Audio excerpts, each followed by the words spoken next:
வணக்கம். கலாம் ஆண்டு 6 மாதம் 6 நாள் 22 சனிக்கிழமை ஏப்ரல் 4 2026. இன்றைய நம்பிக்கை செய்திகள். தொடங்குகிறது மகளிர் கள முகாம். திருமூர்த்திமலை உலக சமாதான ஆலயத்தில் தமிழகம் நெடுகிலும் இருந்து மகளிர் வருகை. முகாம் நடைபெறவிருக்கும் உலக சமாதான ஆலயம் ஸ்ரீ பரஞ்சோதி யோகா கல்லூரி. தேனி மாவட்டத்திலிருந்து முன்னாள் ஊராட்சி மன்ற தலைவர் வனிதா மற்றும் ஹேமநேத்ரா. நீலகிரி மாவட்டத்திலிருந்து நல்லூர் வட்டம் மகளிர் கள மாநில பொறுப்பாளர் ஹேமலதா மற்றும் நிஷா. உசிலம்பட்டியிலிருந்து ராஜேஸ்வரி பிரதீபா.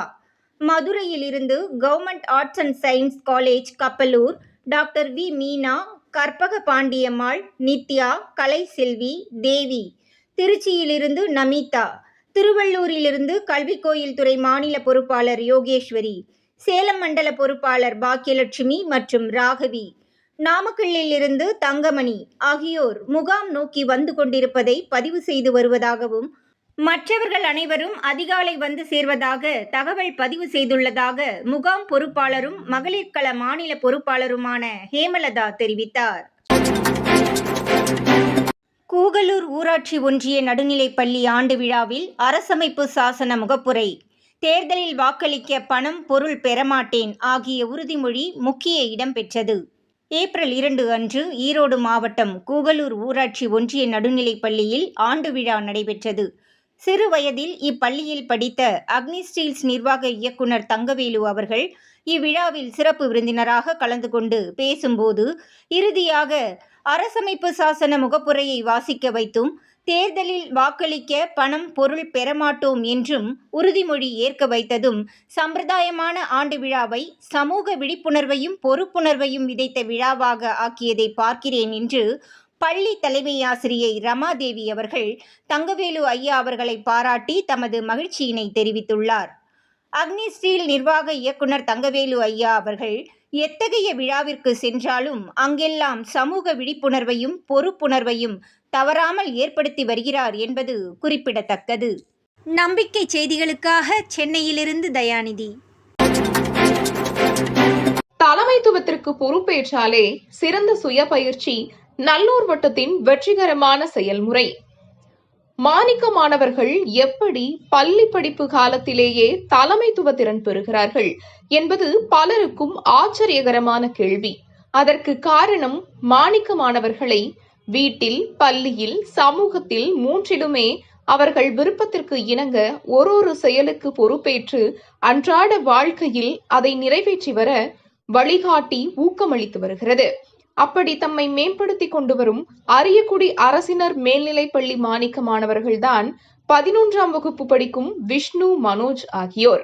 அதில் விஷ்ணு 9வது துறையான சாதனை மாணவர்கள் துறைக்கு பொறுப்பேற்றிருந்தாலும், தமது சிவகங்கை மாவட்டத்தில் நல்லூர் வட்டத்தின் 100 துறைகளும் வலுப்பெற வேண்டும் என்ற உறுதியினால் தமது மாவட்டத்தில் 4வது துறை லட்சிய பெற்றோர்கள், அதற்காக கண்டறிந்த 12 பெற்றோர்களுக்காக ஒரு நாள் பயிற்சி, 4வது சுற்றுச்சூழல் களம், அதன் மாநில முகாமிற்கு முன்னதாக தமது மாவட்டத்தில் ஒரு குழு உருவாக்குதல், 14வது துறை இளம் விஞ்ஞானிகள் மற்றும் சாதனையாளர்கள், அதற்கான குழு ஒன்றை உருவாக்குதல், 4 கண்டரமாணிக்கத்தில் 36வது துறையில் உருவாகி வரும் ஊட்டச்சத்து தோட்டத்திற்காக பங்களித்தல், 5 மே மாதம் நடைபெறவிருக்கும் மாணிக்க மாணவர் முகாமிற்காக மாணவர்களை தயார் செய்தல் ஆகிய அனைத்து துறைகளிலும் கவனம் செலுத்தி சிவகங்கை மண்டல பொறுப்பாளர் பாரதி, மாவட்ட சுற்றுச்சூழல் கள பொறுப்பாளர் மிதுன் ஆகியோருடன் பலரையும் சந்தித்து வருகிறார். ஏப்ரல் 2 அன்று முனைவர் கருப்புராஜ் அவர்களை சந்தித்து சுற்றுச்சூழல் களம் ஒரு நாள் முகாம் நடத்தி அக்குழுவை மாநில முகாமிற்கு அனுப்பி வைக்க ஆலோசிக்கப்பட்டதாக விஷ்ணு தெரிவித்தார். நம்பிக்கை செய்திகளுக்காக சேலத்திலிருந்து சி. ஹரிஸ்வேதா. சிவகங்கை மாவட்ட பொறுப்பாளர் சாந்தகுமாரி 4 பள்ளிகளுக்கு சென்று மாணிக்க மாணவர்கள், தலைமை ஆசிரியர் மற்றும் ஆசிரியர்களை சந்தித்தார். ஏப்ரல் 2 அன்று சிவகங்கை மாவட்ட பொறுப்பாளர் சாந்தகுமாரி மற்றும் மாணவர் கள பொறுப்பாளர் மனோஜ் தலைமை ஆசிரியர் பாண்டியராஜ் ஆகியோர் இணைந்து தமராக்கி வடக்கு ஊராட்சி நடுநிலைப் பள்ளியில் ஆசிரியர்கள் சுந்தர், ஷெரின் ஆகியவர்களையும், உசிலம்பட்டி ஊராட்சி நடுநிலைப் பள்ளியில் தலைமை ஆசிரியர் சுஷில்குமார், அறிவியல் ஆசிரியை தர்மலட்சுமி ஆகியோரையும், அரசூர் ஊராட்சி நடுநிலைப் பள்ளியில் தலைமை ஆசிரியை மகிஷா, அறிவியல் ஆசிரியர் விஜயபாரதி, கணித ஆசிரியர் ராம் சுப்பிரமணியம், ஆசிரியை லட்சுமி சரஸ்வதி ஆகியோரையும், கண்ணாரிருப்பு ஊராட்சி நடுநிலைப் பள்ளியில் தலைமை ஆசிரியர் கிறிஸ்டோபர் ஆகியோர்களையும் சந்தித்து லட்சிய ஆசிரியர், மாணிக்க மாணவர்கள் மற்றும் ஓடி விளையாடு திட்டம் ஆகியவை பற்றி தகவல் அளித்துள்ளார். 4 பள்ளிகளிலும் கண்டறியப்பட்ட மாணிக்க மாணவர்களை சந்தித்து மாணிக்க மாணவர்களுக்கான 5 பண்புகள், 3 பொறுப்புகள் பற்றி கலந்துரையாடி அனுபவங்களை கேட்டறிந்தார். அதேபோன்று 4 பள்ளிகளிலும் தேர்தலில் வாக்களிக்க பணம் பெறுவது குற்றம், பாவம் என்று விளக்கி நமது வாக்கு விற்பனைக்கல்ல என்ற பிரசுரத்தை அனைவரிடமும் வழங்கினார். மாணவர்களிடம் சேர்ப்பித்த அந்த விழிப்புணர்வு செய்தி நிச்சயம் பெற்றோர்களை சென்றடையும் என்பதில் சந்தேகமில்லை என்றார் சாந்தகுமாரி. நம்பிக்கை செய்திகளுக்காக சென்னையிலிருந்து தயாநிதி. உறுதியேற்ற சிவகங்கை மாவட்ட லட்சிய பெற்றோர்கள், ஓட்டுக்கு பணம் பெற மாட்டோம். 2026 தேர்தலில் எங்கள் வாக்குக்கு நாங்கள் பணம் பெற மாட்டோம் என்ற விழிப்புணர்வு மேலோங்கி வருகிறது. சிவகங்கை மாவட்டம் லட்சிய பெற்றோர் 7ஆம் வகுப்பு அன்சிகாவின் தாயார் முருகேஸ்வரி, 7ஆம் வகுப்பு ஆனந்தகுமார் பெற்றோர் முனீஸ்வரன் கலா, 7ஆம் வகுப்பு தீபிகாவின் பெற்றோர் ராஜேஸ்வரி முத்துக்குமார், அரசனூர் ராணி 8ஆம் வகுப்பு அன்பரசன் ஆகியோர் வாக்குக்கு பணமோ பொருளோ பெறமாட்டோம் உறுதிமொழி பத்திரத்தை தமது வீட்டில் ஒட்டி அறவாய்ந்த குடிமக்கள் என்பதை நிரூபித்துள்ளனர். எங்கள் ஓட்டு எங்கள் உரிமை. யாருக்கிட்டையும் காசு கொடுத்து காசு வாங்கி ஓட்டு போட மாட்டேன். எங்க வீட்டில் இருக்கும் அம்மா அப்பா எல்லாரும் காசு வாங்கி ஓட்டு போட மாட்டோம். அதேபோன்று நாமக்கல் மாவட்டத்தில் லட்சிய ஆசிரியர் துறை மாநில பொறுப்பாளர் காந்திமதி, ஏழை எளிய மக்களும் கூட பொறுப்புள்ள குடிமக்களாக பெற்றோராக வாக்கிற்கு பணமோ பொருளோ பெறமாட்டோம் என்று பிள்ளைகள் படிக்க உறுதிமொழி ஏற்றனர்.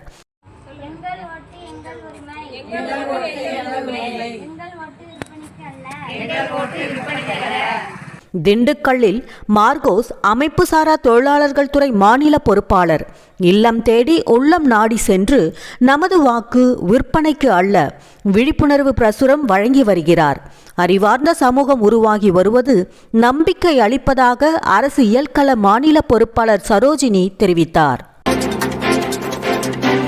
மாணிக்க மாணவர்கள் 7 பேருடன் 1 மணி நேரம் கலந்துரையாடல். ஒரு பெற்றோரோ ஒரு ஆசிரியரோ தமது பிள்ளை அல்லது மாணவருடன் இப்படி அமர்ந்து 1 மணி நேரம் அவர்களின் ஆழ்மனதில் உள்ள எண்ணங்களை அறிய பொறுமையாக முயற்சிப்பதும் சமூகம், வாழ்க்கை, இலக்கு பற்றி சிந்திக்க வைப்பதோடு அதற்காக அன்றாடம் சுய விருப்பத்துடன் செய்வதற்கான செயல் திட்டத்தை அளிக்க முடிந்திருக்கிறதா? தெரியாது. ஆனால் நல்லோர் வட்டம் அதை சிறப்பாகவே செய்து வருகிறது. ஏப்ரல் 2 அன்று நல்லோர் வட்டம் மண்டலங்களின் மாநில ஒருங்கிணைப்பாளர் கௌதம் சென்னை நெற்குன்றம் எல்பேர் மெட்ரிகுலேஷன் பள்ளியில் கண்டறியப்பட்ட 7 மாணிக்க மாணவர்களுடன் 1 மணி நேரம் கலந்துரையாடியிருக்கிறார். உரையாடலுக்கு இடையில் 11:11 மணிக்கு உலக அமைதிக்காக 1 நிமிட அமைதியை கடைபிடித்திருக்கிறார்கள். இப்படி மாணவர்கள் மீது நல்லோர் வட்டம் நம்பிக்கை வைத்து செயல்பட்டு வருவதால் அவர்கள் +2 முடிப்பதற்குள்ளாகவே தலைமைத்துவத்தை நன்றாகவே வளர்த்து பொறுப்பு, திறன் படைத்தவர்களாக உருவாகி வருகிறார்கள் என்று மாணவர் கள பொறுப்பாளர் மேனகா தெரிவித்தார். நம்பிக்கை செய்திகளுக்காக புதுச்சேரியிலிருந்து கவிதாராஜ். நமது வாக்கு விற்பனைக்கு அல்ல போஸ்டர் மக்களிடையே நல்ல வரவேற்பு. சேலத்தில் ராபிடோ வாகனம் ஓட்டுநர் பாலாஜி ஸ்கூட்டரில் ஓட்டுவதற்காக கேட்டு பெற்றார். வேலூரில், திண்டுக்கல்லில், தேனியில் வாக்குக்கு பணத்திற்கு பதிலாக கையில் தவழும் நமது வாக்கு விற்பனைக்கு அல்ல போஸ்டர் மேலும் பரவும். 3வது நாளாக கள்ளக்குறிச்சியில் கல்வி கோயிலுக்காக யோகேஸ்வரி. கடலூர் மாவட்டத்தினை தொடர்ந்து கல்வி கோயில் துறை மாநில பொறுப்பாளர் யோகேஸ்வரி கள்ளக்குறிச்சி கச்சிராபாளையம் ஊராட்சி ஒன்றிய நடுநிலைப்பள்ளி, அரசு உயர்நிலைப்பள்ளி மாதவச்சேரி, ஊராட்சி ஒன்றிய தொடக்கப்பள்ளி மாதவச்சேரி, கள்ளக்குறிச்சி மாவட்டங்களின் பெயர்கள்: அரியலூர், ஈரோடு, நீலகிரி, கடலூர், கரூர், கள்ளக்குறிச்சி, காஞ்சிபுரம், கிருஷ்ணகிரி, கோயம்புத்தூர், சிவகங்கை, செங்கல்பட்டு, சென்னை, சேலம், தஞ்சாவூர், தருமபுரி, திண்டுக்கல், திருச்சி, திருநெல்வேலி, திருப்பத்தூர், திருப்பூர், திருவண்ணாமலை, காஞ்சிபுரம். ஊராட்சி ஒன்றிய நடுநிலைப்பள்ளி பால்ராம்பட்டு, ஊராட்சி ஒன்றிய நடுநிலைப்பள்ளி வெங்கடம்மாப்பேட்டை ஆகிய பள்ளிகளை பார்வையிட்டு தலைமை ஆசிரியர், ஆசிரியைகள் மாணவர்களிடையே கலந்துரையாடினார். உலகில் நாள்தோறும் எல்லையற்ற அழிவை தந்து கொண்டிருக்கும் போர். இந்த போர் தேர்தல் சூறாவளியில் ஊடகங்களில் சினிமா காட்சி போன்று ஒரு சாதாரண செய்தியாகிவிட்டது. இந்தியாவும் இந்திய மக்களும் இத்தருணத்தில் உணர வேண்டியதும் உடனடியாக செய்ய வேண்டியதும் என்ன? இந்த போரின் அபாய நிலையை உணர்ந்த உங்களின் கருத்துக்களை நம்பிக்கை செய்திகள் வரவேற்கிறது. காணொளி அல்லது வாய்ஸ் பதிவு செய்து 2 நிமிடத்திற்குள் இருக்குமாறு அனுப்பவும். அனுப்ப வேண்டிய வாட்ஸ்அப் எண் 9384924629. நம்பிக்கை செய்திகளுக்காக புதுச்சேரியிலிருந்து ஜூலிதாஸ். பாராட்டுக்கு பரிசாக கிடைத்த குளிர்பானம். தேனி ஆண்டிப்பட்டி இடையில் காவிளக்கில் உள்ள பலசரக்கு கடையில் வேலையில் தெளிவாக சுறுசுறுப்பாக செயல்பட்ட ராகுல் என்ற மாணவரை கண்டு பேச்சு கொடுக்கும்போது அவர் விடுமுறையில் கடையில் வேலை பார்த்து தன் பெற்றோருக்கு உதவுவதாகவும் அது தன் பொறுப்பு எனவும் கூறினார். ராகுல் ஆண்டிப்பட்டி அரசு பள்ளியில் 8ஆம் வகுப்பு படிக்கிறார். இந்த பொறுப்பான மாணவ செல்வத்தை பாராட்டியதை கண்ட கடைக்காரர் நாங்கள் சாப்பிட்ட குளிர்பானத்திற்கு காசு வாங்க மறுத்துவிட்டார். லட்சிய சமுதாயத்தை கண்கூடாக கண்ட உணர்வு ஏற்பட்டதாக தேனி மாவட்ட பொறுப்பாளர் துரை தெரிவித்தார். விழிப்புணர்வு களம் ஜானகிராஜன் உடன் இருந்தார் என்பது குறிப்பிடத்தக்கது. நம்பிக்கை செய்திகளுக்காக சென்னையிலிருந்து தயாநிதி. இத்துடன் இன்றைய நம்பிக்கை செய்திகள் நிறைவடைந்தன.